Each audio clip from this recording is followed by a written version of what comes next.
Break के बाद आपका एक बार फिर स्वागत है हेलो डॉक्टर के सवाल जवाब स्पेशल में। हमारे साथ मौजूद हैं डॉक्टर सुरेश यादव जी। आप फिजिशियन हैं, सवाई मानसिंह मेडिकल कॉलेज जयपुर में आप असिस्टेंट प्रोफेसर हैं। हमारा जो अगला सवाल है उसकी तरफ बढ़ते हैं। वो हमें भेजा है सुबोध कुमार ने। इनकी उम्र है 35 वर्ष। ये कह रहे हैं कि मुझे गैस और एसिडिटी की समस्या रहती है। सुबह 2 बार और शाम को 1 बार फ्रेश होने जाना पड़ता है। सीने के बीच और पेट में नीचे की तरफ दोनों ओर इनके दर्द रहता है। इसका क्या इलाज हो सकता है?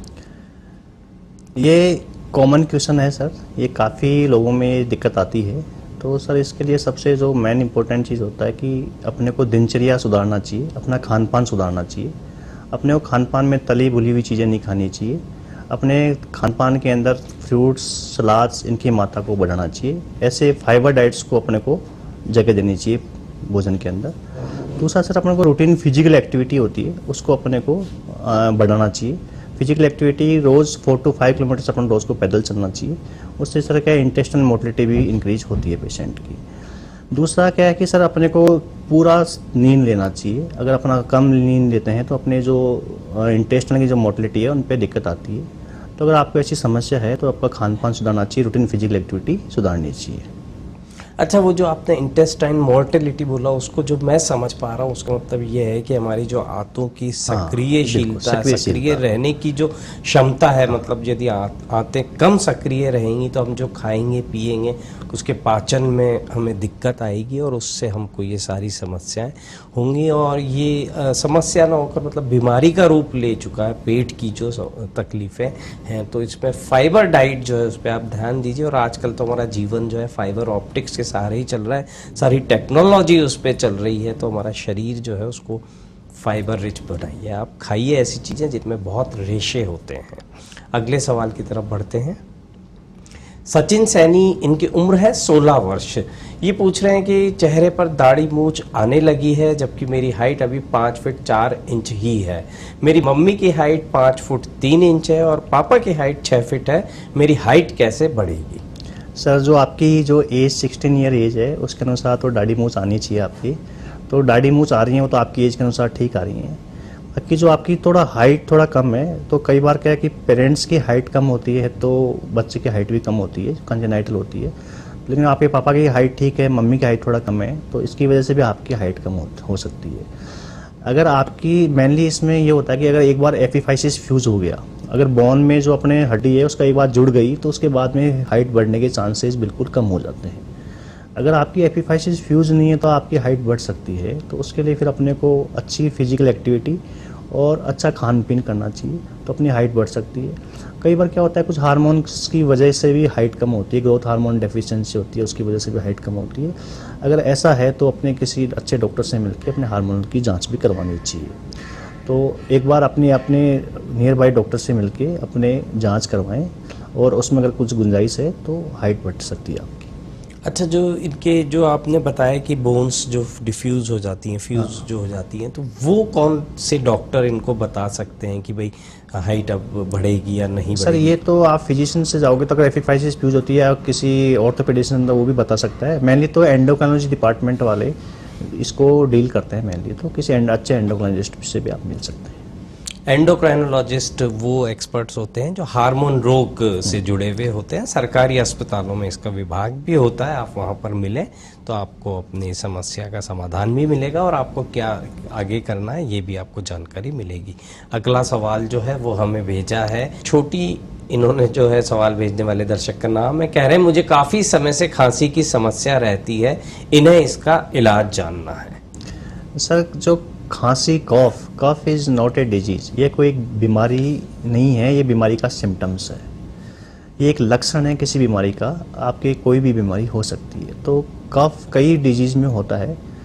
तो मेनली जो इसमें मोस्ट कॉमन कॉज ऑफ जो कफ होता है वो गैस्ट्रोएसोफेजियल रिफ्लक्स डिजीज, जिसमें कि अपन जो खाना खाते हैं वो वापस भोजन की नली में आ जाता है तो उसकी वजह से खांसी चलती है।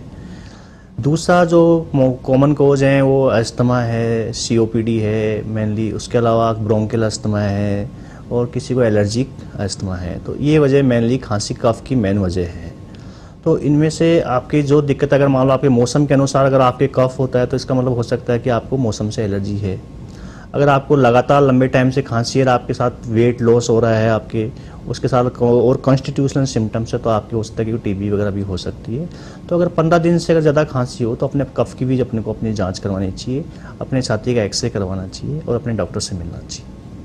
अच्छा, कफ में क्या होता है कि लोग बाग अपनी मर्जी से ही घर में जो भी कफ सिरप पड़े होते हैं वो लेना शुरू कर देते हैं, और उसमें कहते हैं कि भाई आपको सूखी खांसी है तो उसका अलग सिरप होता है, गीली खांसी है तो उसका अलग सिरप होता है।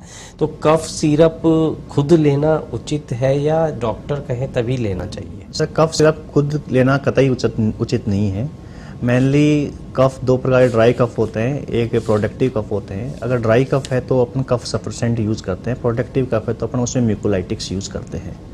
तो कभी भी अपने घर पे खांसी की दवा ऐसा नहीं लेना चाहिए, किसी डॉक्टर की सलाह से ही लेना चाहिए, क्योंकि कुछ जो खांसी की दवाइयाँ हैं जिसमें कि मेनली ओपोइड्स आते हैं, कैफीन आते हैं, वो तो नारकोटिक्स विभाग वाले वैसे भी बेचने में उन पर रोक लगी हुई है। तो अपने को खुद को यूज़ नहीं करना चाहिए, किसी डॉक्टर की सलाह से ही लेना चाहिए। कुछ लोगों की आदत हो जाती है उसको नींद की दवा की तरह इस्तेमाल करने लग जाते हैं, वो भी उचित नहीं है। सेहत पर लंबे समय में कोई ना कोई नुकसान उसका होने का खतरा हमेशा रहता है। अगले सवाल की तरफ बढ़ते हैं। मेरी ही नाम राशि वाले हैं ये, निरंजन राज पुरोहित, 22 वर्ष इनकी उम्र है। ये कह रहे हैं मेरे कान में आवाज़ आती है, डॉक्टर ने टिनिटस बताया है, इस आवाज़ के कारण सिर दर्द रहता है, इन्हें इलाज के बाद भी कोई फ़ायदा नहीं हुआ है। ये जो निरंजन जी जो टिनाइटिस आपने बताया, ये भी कोई बीमारी नहीं है, ये भी सिम्टम है। ये भी कई बीमारियों में ये लक्षण पाया जाता है। टिनाइटिस मतलब बैल यानी घंटी की आवाज़ आना, कान में घंटी की आवाज़ आती है, और ये बहुत कॉमन प्रॉब्लम है। 5 to 10% में ये प्रॉब्लम्स मिलती है, जिससे कि उस आदमी की डेली रूटीन एक्टिविटी प्रभावित होती हैं, उसको काम करने में दिक्कत आती है। अब ये 2 प्रकार की होती है, सब्जेक्टिव भी होती है, ऑब्जेक्टिव भी होती है। इसमें कई बार तो खुद को पता लगता है लेकिन अगले वाले को, डॉक्टर्स को पता नहीं लगता है। कई बार ये होता है कि खुद को आवाज़ आती है और जो उसको चेक करता है उसको भी आवाज़ आती है। तो जैसे मान लो किसी ब्लड वेसल में दिक्कत है, ब्लड वेसल्स में पल्सेशन हो रहे हैं, तो उसमें अगर डॉक्टर चेक करता है तो उसको पता लग जाता है कि इसमें आवाज़ आ रही है। तो मेनली इसमें जो है ये टिनाइटिस होता क्यों है, सबसे एक ही होता क्यों है ये, तो अपने जो कान में जो इनर ईयर होता है उसमें हेयर्स होते हैं, तो वहाँ से जो साउंड वेव होती है वो हेयर से जब टकराती है तो अपने दिमाग में एक वेव जाती है, उसकी वजह से अपने को सुनाई देता है मेनली। अगर उन हेयर में अगर कोई डिस्टर्बेंस हो जाता है तो वो जो साउंड की जो आवाज़ है वो चेंज हो जाती है और वो टिनाइटिस अपने घंटी के रूप में सुनाई देती है। तो अगर किसी के इनर ईयर की डिजीज़ है तो उसमें अपने को टिनाइटिस हो सकता है, मिडल ईयर की डिजीज़ है उसमें अपने को टिनाइटिस हो सकता है, अपने को ब्लड वेसल्स में कोई दिक्कत है तो उसमें टिनाइटिस हो सकता है। तो इसके लिए अपने किसी भी अच्छे ENT स्पेशलिस्ट से जाके अपने को जांच करवानी चाहिए और समय पे इसका इलाज लेना चाहिए। हेलो डॉक्टर, मैं अभी समय हो चला एक ब्रेक का। ब्रेक के बाद भी हमारे सवाल जवाब जारी रहेंगे, देखते रहें पत्रिका।